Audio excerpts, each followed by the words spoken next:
Hello guys, ఈరోజు ఈ వీడియోలో మీకు ఇంపార్టెంట్ సెట్టింగ్స్ అయితే చెప్పబోతున్నాను. ఈ ఇంపార్టెంట్ సెట్టింగ్స్తో ఎడిటింగ్ స్పీడ్ అనేది కూడా పెరగద్ది అండ్ మీ సిస్టమ్ అనేది ల్యాగ్ అవ్వడం అండ్ క్రాష్ అవ్వడం ఇవన్నీ కూడా చాలా వరకు తగ్గిపోతాయి. సో వీడియోని అయితే ఎండ్ వరకు అయితే వాచ్ చేయండి. ఫస్ట్ ఆఫ్ ఆల్ మీ ప్రీమియర్ ప్రో అయితే ఓపెన్ చేసేసుకుంటే ఇక్కడ ఫైల్ పక్కన ఎడిట్ అనే ఆప్షన్ అయితే కనబడుతుంది కదా, దీని మీద అయితే క్లిక్ చేయండి. క్లిక్ చేస్తే కింద ప్రిఫరెన్స్ అని ఉంది, చాలా ఆప్షన్స్ అయితే వచ్చాయి. జనరల్, అపీరియన్స్, ఆడియో హార్డ్వేర్ అని చాలా వచ్చినాయి. దీంట్లో మీరు ఏదైనా క్లిక్ చేయండి, సేమ్ నెక్స్ట్ విండో ఒకటి ఓపెన్ అవుద్ది, మీకు అయితే ప్రాబ్లం అయితే ఉండదు.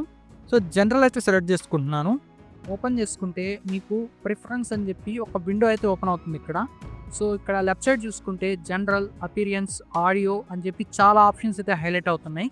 సో ఇవన్నీ ఆప్షన్స్ అయితే మనకు పని లేదు, కొన్నే మనం తీసుకుంటాం, మిగతా అన్ని డిఫాల్ట్గా అయితే వదిలేస్తాం.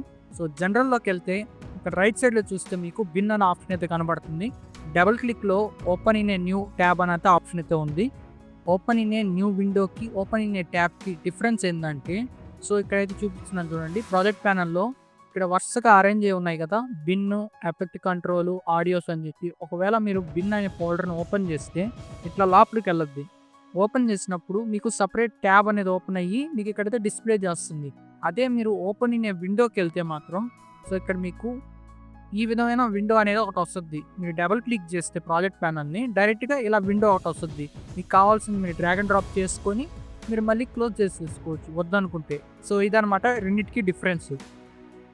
సో కంట్రోల్ ప్లస్ వచ్చి open in a place, alt plus వచ్చి open in a new window. ఇలాగైతే పెట్టుకున్నాను. అపీరియన్స్ లో బ్రైట్నెస్ అనేది మనకి డిఫాల్ట్ లో అయితే ఉంది, డార్కర్ లో. సో మనకు కావాలనుకుంటే దీన్ని ఇంక్రీజ్ అయితే చేసుకోవచ్చు. ఇది ఇంక్రీజ్ చేస్తే వైట్ గా వచ్చింది, డిక్రీజ్ చేస్తే డార్క్ గా వెళ్ళింది. మీకు కావాలంటే అడ్జస్ట్ కూడా చేసుకోవచ్చు.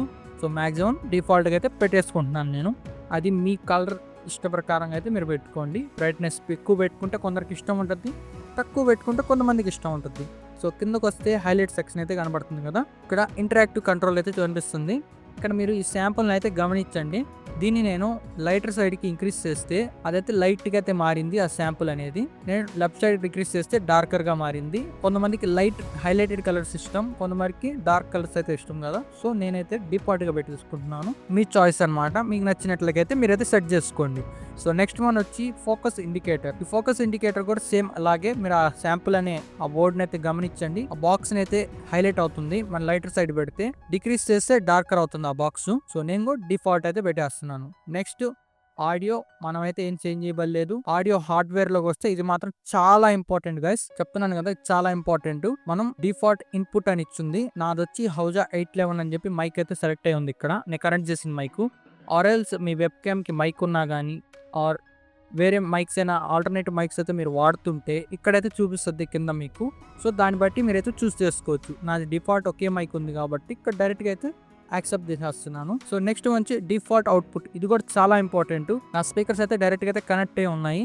ఒకవేళ మీ పీసీకి హోమ్ థియేటర్ కానీ, టీవీ కానీ ఆర్ ఎల్స్ ఏవైనా ఎలక్ట్రానిక్ డివైస్, సౌండ్స్ వచ్చే డివైస్ మీరు కనెక్ట్ చేసుకొని ఉంటే మాత్రం డ్రాప్ డౌన్ అయితే చేయండి. ఇక్కడైతే నాకు 3 డివైజెస్ అయితే ఉన్నాయి. నేను స్పీకర్స్ అయితే సెలెక్ట్ చేసుకుంటున్నాను. సెలెక్ట్ చేసుకుంటే నాకు ఇన్పుట్ వచ్చి, ఒకవేళ నేను మైక్లో మాట్లాడాలి, సో మైక్లో నేను చేయాలనుకుంటే మాత్రం ఇన్పుట్ వచ్చి మైక్ అయితే ఇచ్చేసాను. అవుట్పుట్ నా స్పీకర్స్తో దేంట్లో వినపడాలైతే చెప్పేశాను. ఇన్పుట్ అవుట్పుట్ పెట్టుకున్న తర్వాత మిగతా అయితే డిఫాల్ట్గా అయితే వదిలేయండి, ఇంకేం చేంజ్ చేయబాకండి. నెక్స్ట్ వన్ వచ్చి ఆటో సేవ్. మనం వర్క్ చేసేటప్పుడు సేవ్ చేయడం ఎంత ఇంపార్టెంటో ఈ ఆటో సేవ్ పెట్టుకోవడం కూడా అంతే ఇంపార్టెంట్ గైస్. మనం చేసేటప్పుడు సడన్గా పవర్ పోయినా ఆర్ఎల్స్ మధ్యలో క్రాష్ అయినా కానీ మన ప్రాజెక్ట్ ఫైల్ అనేది సేవ్ చేయకపోతే మనకి హాఫ్ అన్ అవర్ అయినా కానీ ఆ 10 మినిట్స్ అయినా కానీ ఆ ప్రాజెక్ట్ అనేది లాస్ట్ అయితే మాత్రం చాలా బాధ అనిపిస్తుంది. సో మళ్ళీ కూర్చొని మళ్ళీ రీఎడిట్ చేసుకోవాలి మొత్తం. సో ఆ ప్రాబ్లం తగ్గించే దానికోసమే ప్రీమియర్ ప్రో అనేది మనకి ఆటో సేవ్ ఆప్షన్ అయితే ఇచ్చింది. ఆటోమేటిక్లీ సేవ్ ఎవ్రీ 15 మినిట్స్ అని ఉంది. 15 మినిట్స్ అయితే మాత్రం ఖచ్చితంగా అసలు పెట్టుకోబాకండి.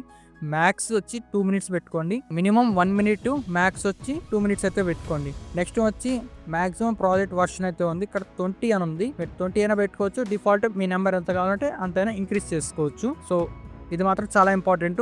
ఆటోమేటిక్ సేవ్ ప్రాజెక్ట్ అనేది మాత్రం చెక్ బాక్స్ చేసుకొని ఇది 2 మినిట్స్ అయితే పెట్టుకొని ఎవ్రీ 2 మినిట్కి అయితే ఇది సేవ్ అవుతా ఉంటుంది ఆటోమేటిక్ బ్యాక్గ్రౌండ్ లో అనమాట. సో అది సేవ్ అయినప్పుడు ఒకవేళ మీకు క్రాష్ అయినా ఆర్ఎల్స్ పవర్ పోయినా కానీ పోయినప్పుడు మన ప్రాజెక్ట్ అనేది క్లోజ్ అవుతుంది కదా.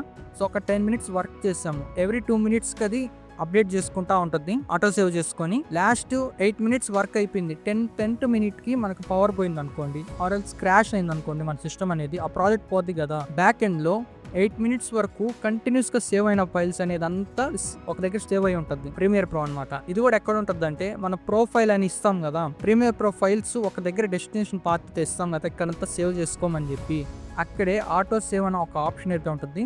మొత్తం ఫైల్స్ అనేది లిస్ట్ వైజ్గా అక్కడైతే సేవ్ అయి ఉంటాయి. లాస్ట్ ప్రాజెక్ట్ ఫైల్ ఓపెన్ చేసుకుంటే మీరు ఆ 8 మినిట్స్ వరకు చేసిన ఎడిట్ మొత్తం అక్కడ ఉంటుంది.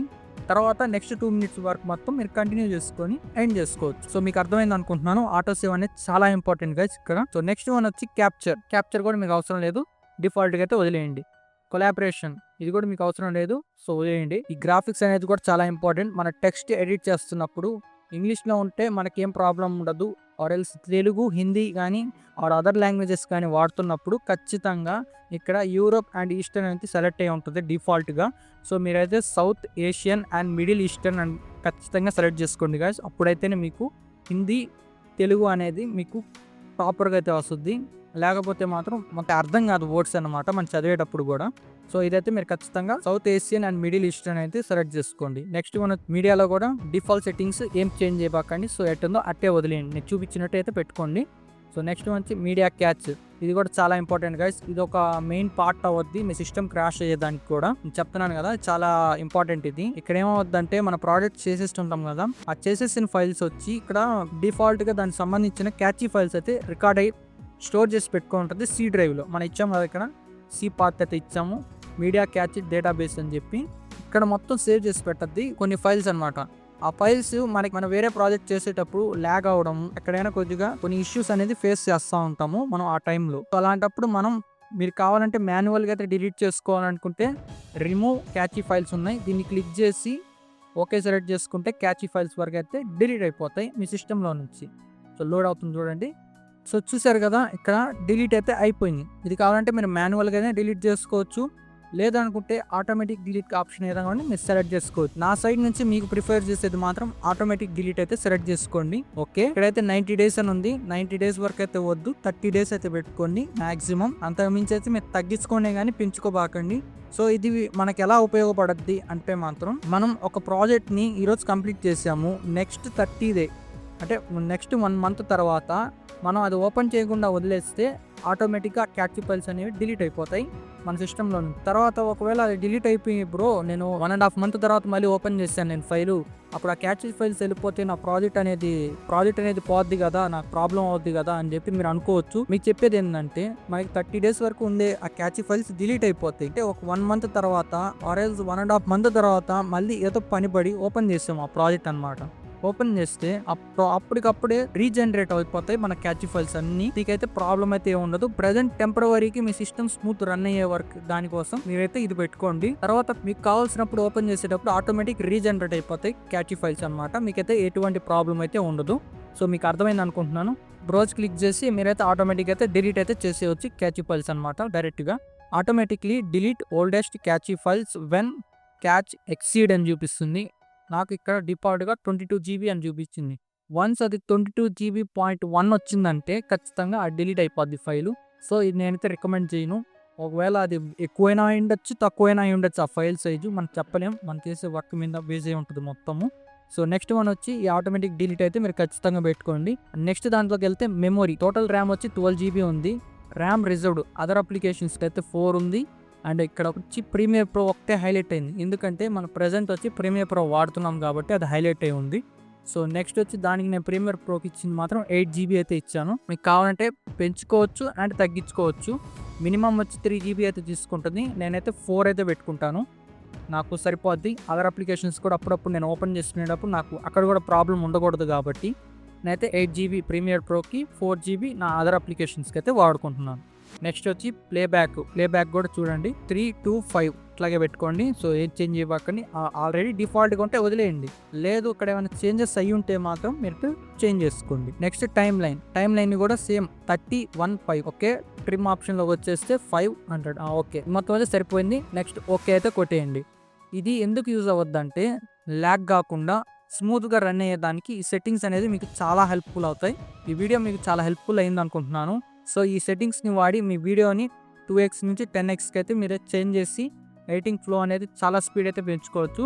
సో గైస్ ఐ హోప్ ఈ వీడియో మీకు చాలా హెల్ప్ఫుల్ అయింది. వీడియో నచ్చితే లైక్ చేయండి, షేర్ చేయండి అండ్ సబ్స్క్రైబ్ చేసుకోండి. పక్కన ఉండే బెల్ నోటిఫికేషన్ అయితే ఆన్లో పెట్టుకోండి guys. సో నేనైతే నెక్స్ట్ వీడియోలో అయితే కలుసుకుందాం. Thank you for watching. Stay creative. Bye for now. I see you my next one.